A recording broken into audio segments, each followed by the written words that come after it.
मशरिक़ वस्ता में अमेरिका की बड़ी मूवमेंट, कई अमरीकी कार्गो तैयारे मशरिक़ वस्ता में लैंड कर चुके हैं और कई उसकी जानिब रवां-दवां हैं। इन अमरीकी कार्गो तैयारों में ऐसा कौन-सा सामान है जो मशरिक़ वस्ता पहुँचाया जा रहा है? और क्या अमेरिका ईरान के खिलाफ एक दफ़ा फिर जंग छेड़ने वाला है? इस बारे में आमिर रज़ा से बात करते हैं। आमिर भाई, अमरीकी मिलिट्री कार्गो तैयारे मशरिक़ वस्ता में लैंड किए हैं, कुछ रवां-दवां हैं, कह रहे हैं कि 15 के करीब तैयारे हैं या शायद इससे भी ज़्यादा हैं।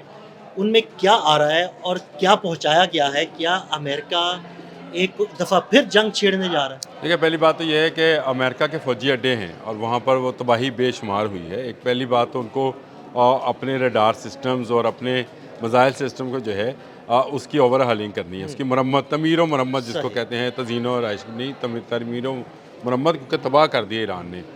उसको ठीक करना है। दूसरा, उसने प्रेशर बनाना है कि शायद वो दोबारा हमला करने जा रहा है। लेकिन असल चीज़ ये है कि वहाँ पर रसद की कमी होती जा रही है। ये अमेरिकन्स का फूड, अमेरिकन्स की जितनी चीज़ें हैं इस्तेमाल की, वो बाहर से ही आती हैं। आपने हमज़ उसका बेहतरीन ज़रिया था। एक बहरी जहाज़ आया जिसमें तमाम अड्डों के लिए रसद आ गई, फिर वो बाय रोड बाकी मुल्कों में चली तक़सीम हो गई, गई तकसीम बिल्कुल। हो गई। लेकिन वो बंद हो गई और उसके बाद इनके कार्गो प्लेन्स जो हैं उन्होंने तसलसल के साथ आना शुरू कर दिया। दूसरा, इन्होंने अपने जो फ़ौजी हैं उनकी तादाद आपको पता है कि 10,000 के करीब नए फ़ौजी जो थे इंस्टॉल किए थे, जो बढ़कर 60,000 के करीब हो गए थे। अब वहाँ पर सूरत हाल ये है, क्योंकि फ़ौजी अड्डे उनके जो डिपोज़ थे वो सारे तबाह हो चुके हैं।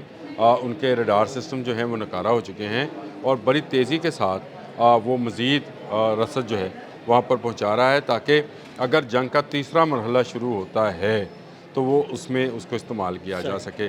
लेकिन इसमें मैं एक अच्छी खबर ये हमारे लिए अच्छी खबर है, अमेरिकन्स के लिए बुरी, कि अभी तक वो वहाँ पर पेट्रियट और थार्ड नहीं पहुँचा सके हैं। अच्छा, सही। ये सिर्फ एक कैमोफ्लेजिंग है कि जैसे वो बड़ा हमला करने के लिए कर रहे हैं। देखें, मैं आपको बताऊं, ब्रिटिश के अंदर जो B-2 बम्बार एयर बेस है जहाँ हुँ, पर ये मौजूद हैं, वहाँ पर आग लगती है और बिल्कुल। वहाँ पर भी जो तबाही के मनाज़र हैं वो नज़र आते हैं। बाहर से जो वीडियोज़ बनी हैं उसमें तो है, लेकिन अंदर से कोई तफसीलात नहीं दी जा हाँ रही जी, वो हैं, कोई तफ़सीलात सामने नहीं आई अभी सामने तक। नहीं आई हैं। उसकी वीडियो सामने आई हैं कि वहाँ आग लगी है। इसी तरह जो जो तबाही वहाँ पर मची है, उसकी इतनी खौफनाक और हौलनाक तफसीलात हैं। इतने लोग अमेरिकन जो हैं, फ़ौजी जो हैं, वो अपनी जान से गए हैं या जहन्नम वासिल हुए हैं, कि उसको अमेरिका छुपाना चाहता है, पेंटागन चाहता है कि ये किसी तरीके से छुपाया जाए, लेकिन वो छुपा नहीं पा रहा है। अब ये कैमोफ्लेजिंग है कि इतने जहाज़ जो हैं वो आ रहे हैं, शायद ईरान पर नया हमला करने के हुँ, लिए आ रहे हैं, तो ये ऐसा कुछ नहीं है।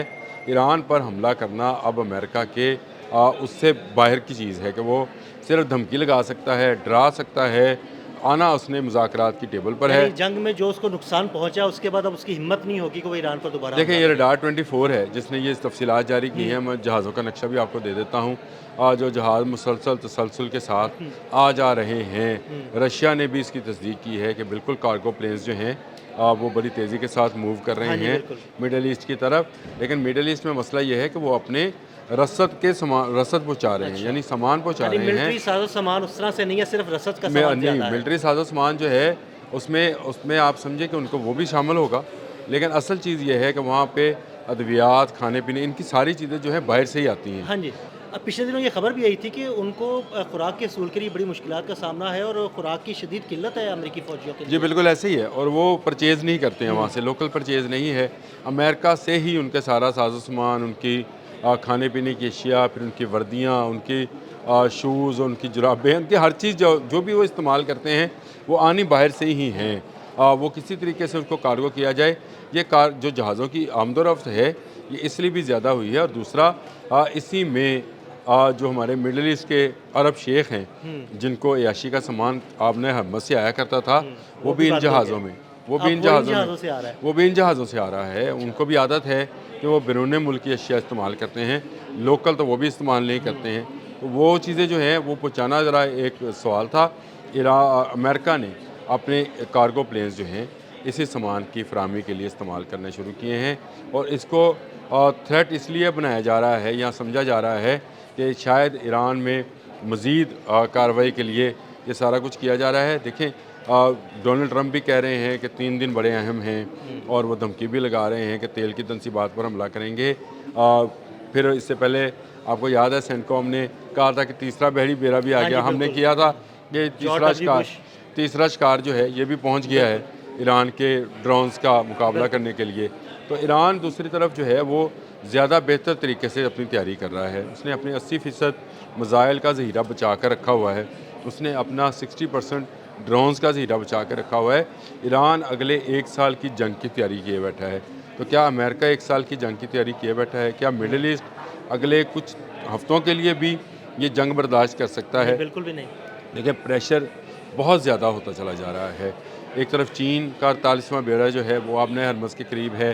दूसरी तरफ रशिया जो है अब इन्वॉल्व हो गया है। बासर अरागची इस वक्त हाँ जी, रशिया में है। अमेरिका के लिए हर आने वाला दिन जो है उसके लिए सख्त होता चला जाएगा। मिडल ईस्ट के अंदर उसके लिए उसके फ़ौजियों के लिए रहना मुश्किल होता चला जाएगा। जंग जो है ये गर्मियों में दाखिल हो गई है। ये ज़मीनी हमला तो अब भूल जाए ना कि ये ज़मीनी हमला होगा। ये भी ख़त्म हो गया। ये डेजर्ट्स हैं, सहरा हैं, यहाँ से पहाड़ हैं, यहाँ से गुजर कर जाना जो है ये मुश्किल हो जाएगा। गर्मियों में तो गर्मियों डेजर्ट्स में गुजरना आमिर मुश्किल भाई है। बहुत ही मुश्किल हो जाता है। ईरान अपने घर में बैठा है, उसको अपने घर की सूरत हाल का ज़्यादा हम बेहतर पता है कि वो किस तरह से अपनी रसद को जो है वो ठीक कर रख सकता है, किस तरह से अपने लोगों को वो जो है वो सहूलियात फराहम कर सकता है। मैं अभी मसूद पशकियान का कुछ देर पहले जो देख रहा था उनका बयान, जिसमें वो ये कह रहे थे कि हमने अभी तक आवाम पर कोई दबाव नहीं डाला है, लेकिन मेरी आवाम से अपील है कि जहाँ 4 बल्ब जलाते हैं वहाँ 2 बल्ब जला लें। बिल्कुल।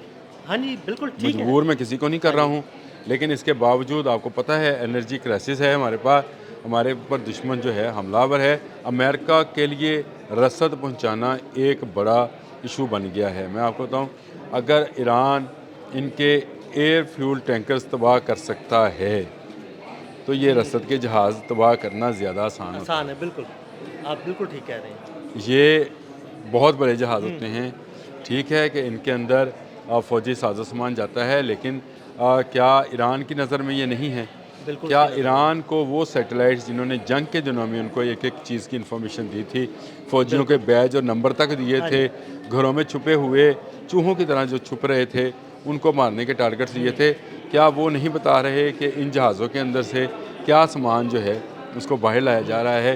ये जहाज़ किस तरह जा रहे हैं? जो अब देखें ये ओपन सीक्रेट नहीं है, या आप भी जाएँ रडार 24 खोलें, हाँ जी, आपको पता उसमें चल सारी जाएगा। इन्फॉर्मेशन आ रही होती है।